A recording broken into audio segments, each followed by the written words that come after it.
Welcome back. This time we're talking about Rock Dog, an animated film that's a true international project. Financed by Chinese backers and produced by the American company Real FX, who gave us Freebirds and The Book of Life, the movie features a story based on the Chinese graphic novel Tibetan Rock Dog by musician Zhen Jun. The film can also boast director Ash Brannon, who was co-director on Toy Story 2. Unfortunately, all of these various parts don't really amount to a great film.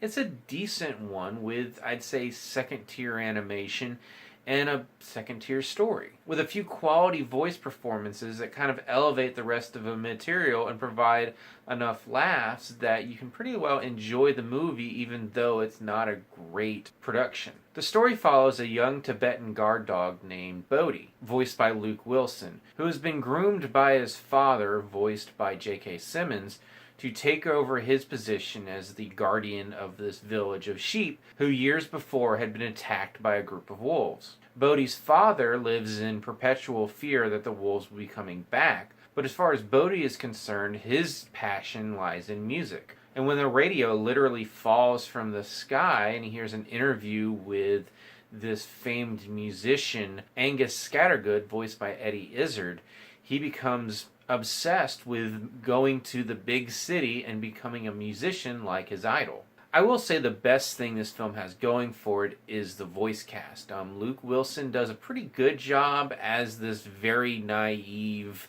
sheltered dog who is now in the big city. J.K. Simmons plays the father type that you would expect J.K. Simmons to play, and the rest of the cast includes such people as Kenan Thompson, Sam Elliot, Mae Whitman, Jorge Garcia, Matt Dillon, and Lewis Black. But the real star of this movie is Eddie Izzard as this cat musician, Angus Scattergood. He pretty much steals every scene of this movie and is pretty much the main reason why I will still recommend this movie if you're looking for a family-oriented film during a time when there really are not a lot of other offerings. As I said, the animation is alright. It's not great. I'd say it's definitely better than Real FX's first film, Freebirds, but it's not nearly as good as the wonderful animation of The Book of Life. Meanwhile, the story is pretty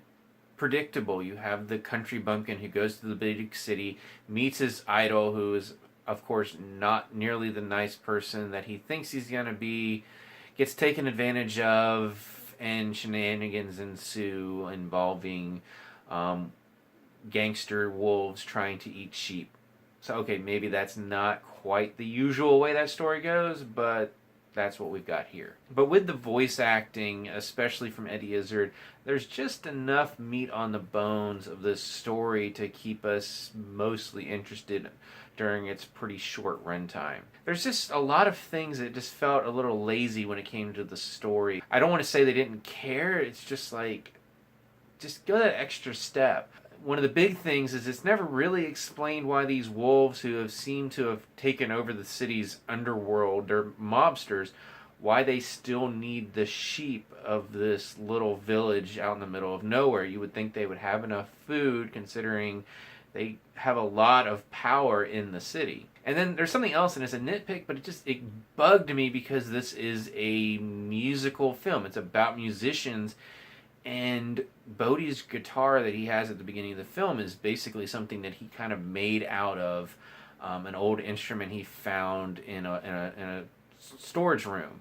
And that's what he brings to the big city. And he ends up having like a rift off with this other guy, and it's playing amplified music.